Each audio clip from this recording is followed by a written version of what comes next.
134 House Democrats who support moving forward with the impeachment process.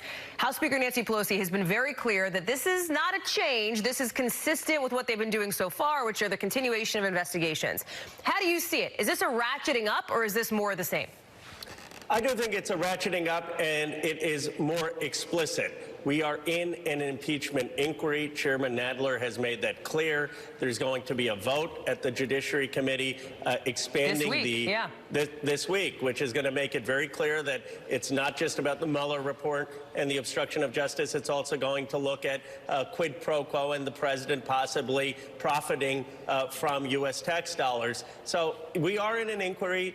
That's the truth, and people can call it what they want, but those are the facts. When you say that you are both not ratcheting up but getting more explicit, how do both of those things exist in the same realm? It seems as if you're getting more explicit and your language is becoming more clear. That in and of itself means that the temperature is getting turned up on this, right? Yeah, I'm sorry if I wasn't clear. I meant that we are ratcheting up and being more explicit. That makes more sense. So, yes, absolutely. I think it's going to give more power to get subpoenas. It's going to have more witnesses coming forward. I think everyone understands we need to get some resolution by the end of the year. There's more resolve among the Judiciary Committee members to proceed. So I think it's accurate to say it has been ratcheted up. There is a formal inquiry, and the next few months are going to be very consequential. And help me understand the timing here. I understand that you are just, I believe, coming from the caucus meeting this morning, right? Yes.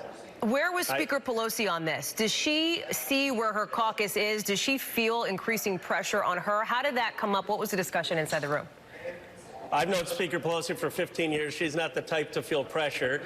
She does what she thinks is right. I think her view is that we need to have an aggressive inquiry. She's not caught up on the semantics. She understands that some members describe it as an impeachment inquiry. Others want to describe it differently. But she is for getting to the truth and holding this president accountable. And let me tell you, Jerry Nadler doesn't do a single thing without Speaker Pelosi's blessing. So rather than focused on her exact words, what we should be focused on is she has green-lighted the chairman to begin an impeachment inquiry.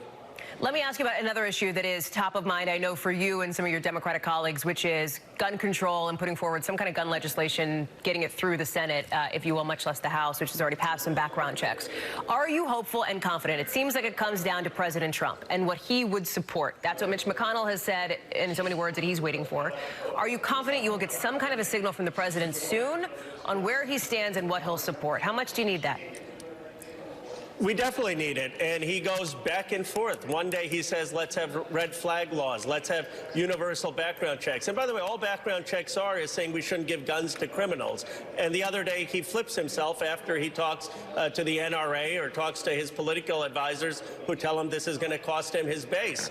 So the president has to make a choice, and I am hopeful because it's common sense that criminals shouldn't have guns, but I've been let down by this president over and over again. And we shouldn't let Mitch McConnell off the hook. I mean, Mitch McConnell tomorrow could get these things passed and the president wouldn't veto them. He shouldn't get to pass the buck to the president. He very much should have some responsibility as well. Before I let you go, I want to ask you about these new questions about military stopovers in Scotland and the stay that happened at the president's private resort, the Turnberry Resort there. I know that Oversight has requested documents and information about this repeatedly. The president dismissed these concerns. I asked him yesterday over on the White House South Lawn as part of my other job. He sort of brushed him off, said it's not an issue. Does that satisfy you? Have you heard everything you've needed to hear from the White House?